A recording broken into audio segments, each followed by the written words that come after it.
नमस्कार, मी सुशील कुलकर्णी. आपण पाहता ॲनालायझर. मागच्या काही दिवसापूर्वी लोकपत्रनं प्रकाशित केलेल्या बातमीवर लोकपत्र आणि परिवाराविषयी आपण फारच भावनिक मत व्यक्त केलेलं होतं आणि या मताला अनेकांनी पसंती देत सांगितलं होतं की हे खूप छान झालं आहे.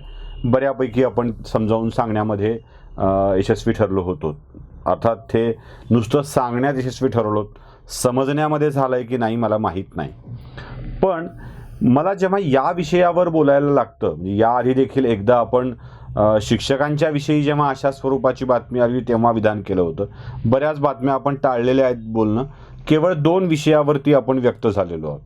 अक्षरशः व्यक्तिगत हल्ले देखील ठराविक लोकांच्यावरती या माध्यमांच्याकडून होत आहेत. म्हणजे कालच्या ज्या शिवशाहीर बाबासाहेब पुरंदरेंच्या बातमीमध्ये ज्या पद्धतीनं न झालेला घटस्फोट सांगण्यात आला, न झालेली आत्महत्या सांगण्यात आली, त्यातले काही अपडेट पण मला तुम्हाला सांगायचे आहेत. ती चूक माझ्याकडून पण झाली होती. अर्थात ज्ञानाच्या अभावामुळे ती चूक झालेली होती.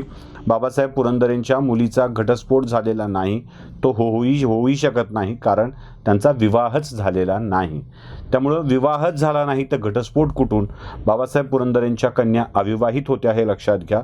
आणि दुसरा मुद्दा असा आहे की ती आत्महत्या नव्हती श्रिया पुरंदरेची, तो अपघात होता आणि याची तशीच तक्रार पोलीस ठाण्यात दिलेली आहे, तशीच नोंद पोलीस ठाण्याच्या रेकॉर्डवरती आहे. त्यामुळे या दोन्हीही घटना संपूर्णतः चूक पद्धतीनं लोकपत्रनं छापल्या होत्या. हे अपडेट देता देता लोकपत्रकडून आमच्या काही वेगळ्या अपेक्षा आहेत आणि त्याच अपेक्षा लोकपत्रने सांगाव्यात, मांडाव्यात असं अपेक्षित आहे.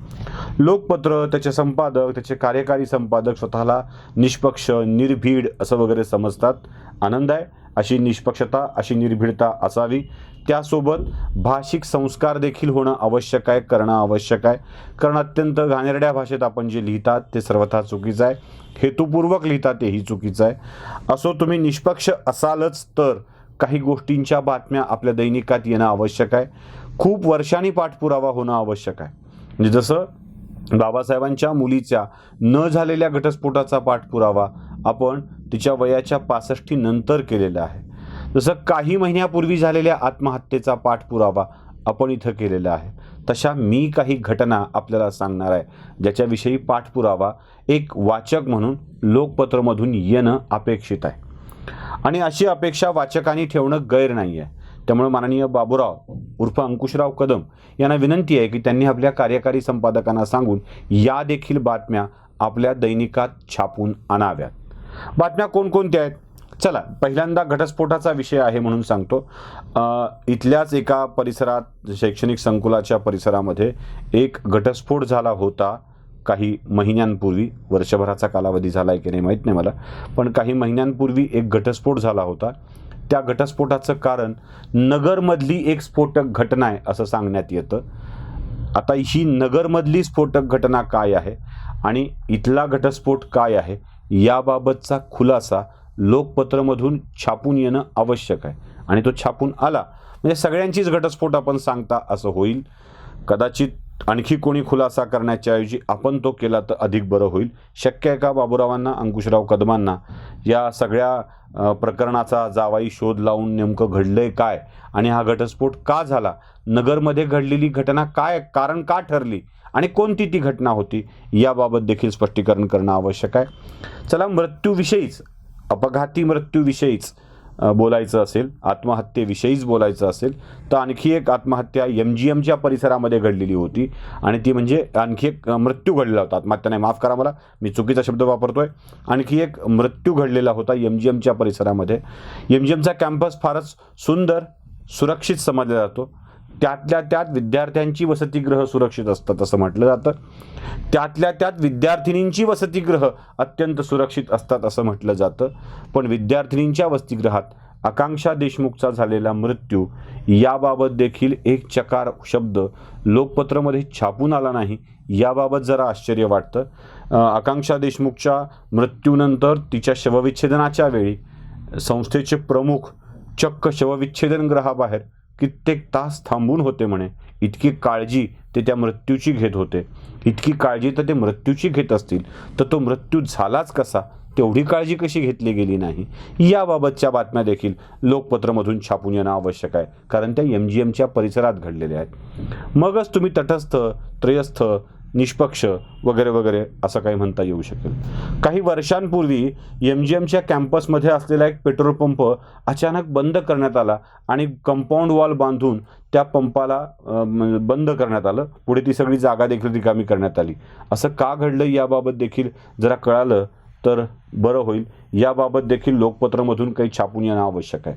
अन्य दैनिकांनी या बातम्या काही छापल्या होत्या, काही दैनिकांनी छापल्या नाहीत, पण त्या पेट्रोल पंप बंद होण्याचं कारण देखील कळवलं पाहिजे. बऱ्याच गोष्टींविषयी माहिती अधिकारांच्या अंतर्गत MGMच्या परिसरातल्या गोष्टीविषयी माहिती विचारली गेलेली आहे. एक हॉटेल जे कमर्शियली चालवलं जात होतं, त्याला ट्रेनिंग सेंटर म्हणून चालवावं लागलं. ते काय आहे, कुणी या सगळ्या चांगल्या अन्नात द सॉल्ट म्हणजे मिठाचा खडा टाकला, ते देखील लोकपत्राने छापायला हवं. म्हणजे लोकपत्र खूप प्रामाणिक आहे असं आमच्या लक्षात येऊन जाईल. MGMच्या परिसरालाही गांधी मिशन म्हणून हे सत्याचे प्रयोग करावे लागतील. महात्मा गांधींचं नाव आपण घेता आणि मग महात्मा गांधींनी जे सत्याचे प्रयोग केले होते ना, ते सत्याचे प्रयोग देखील आपल्याला करावे लागतील. एक शाळा जी अवैधरित्या त्याच कॅम्पसमध्ये चालत होती, ती शाळा का शिफ्ट करावी लागली, कुठून कुठे शिफ्ट केलेली आहे, ती कुठे चालत होती, का चालत होती, याबाबतचा खुलासा देखील लोकपत्रमधून येणं आवश्यक आहे. जर लोकपत्रमधून येणार नसेल तर अन्य कुठल्या तरी माध्यमांना याबाबतचा खुलासा करावा लागणार आहे आणि तो करू नये लोकांनी. यासाठीच आपण अगदी निष्पक्षपणे, प्रामाणिकपणे याबाबतचे खुलासे करणं आवश्यक आहे. कसं आहे, लोकांच्या फाटक्यात पाय घालून अधिक फाडणं खूप सोपं आहे. लोकांना नागवं करतो अशा शब्द वापरून अक्षरशः भाषिक अत्याचार करत लिहिणं खूप सोपं आहे. कमरेचं गुंडाळून डोक्याला बांधलं ना की माणसं शाहू होत नसतात, माणसं चांगली होत नसतात. म्हणजे शाहू हा शब्द आमच्याकडं मराठवाड्यामध्ये वापरला जातो. कमरेचं गुंडाळून डोक्याला बांधलं ना तर माणसं चांगली होत नसतात, नागवी होत असतात. आपलं डोक्याला बांधायचं आणि लोकाला नागवं करायचं असा प्रकार नको व्हायला. मी याआधी म्हटलंय की या माध्यमांच्या मधून अत्यंत वाईट पद्धतीनं अनेक पत्रकारांच्या वरती आघात झालेले आहेत. पत्रकारांची यादी सांगितली तुमच्या लक्षात येऊन जाईल की ठराविक पत्रकारांवर आघात झालेले आहेत. पहिल्यांदा एक क्रायटेरिया आहे, ठराविक जातीच्या पत्रकारांवर आघात झालेले आहेत आणि नंतरचा क्रायटेरिया आहे यशस्वी पत्रकारांवरती आघात झालेले आहेत. ज्यांना यश मिळालंय त्यांच्यावरती आघात केलेत आणि विशिष्ट जातीच्या पत्रकारांवरती आघात केलेले आहेत. हे आघात असूयेपोटी आहेत का, हाही प्रश्न आहे.